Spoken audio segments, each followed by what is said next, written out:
All the way through the season, Murray has had his best start and is continuing on with it, isn't he? He certainly is, Pat, but you can see here it was made easy for Mark because of the fact that the brothers' forwards just refused to tackle. I thought the defence of the brothers' side last week was akin to what you see in the early games at Lang Park, you know, with the countrysides. They're just not disciplined in defence. Look at this defence here for first-grade sides, like especially of brothers' repute. They just refuse to tackle. Like, when a guy like Mark Murray, a halfback, can consistently run through forwards, it's saying the forwards aren't hit. And I'm at a loss as to why brothers really didn't replace some of those forwards for this week's game against Toowoomba, isn't it? Up at Roma. It's interesting, Bob, because I think the reserve grades won, or up until last week, had won 10 games straight. So there's obviously some blokes doing something right in the lower grade who must be putting some pressure on these guys who aren't performing.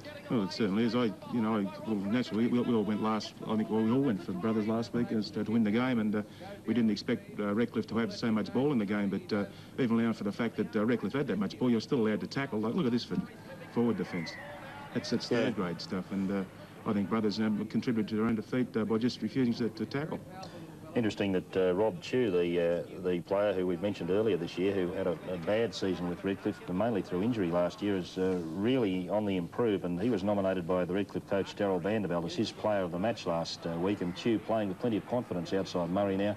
And that augurs well for Redcliffe, because they've had a few problems in that 5/8 spot over the past couple of seasons. Bob, yeah, he's a good player. I think we've all been waiting for Robbie Chew to really stand up and be counted. And now that he's took off a bit of weight, and Darryl Vanderveld's got him in the right frame of mind, that he's now reaping Redcliffe are now reaping the benefits of his astute ball distribution.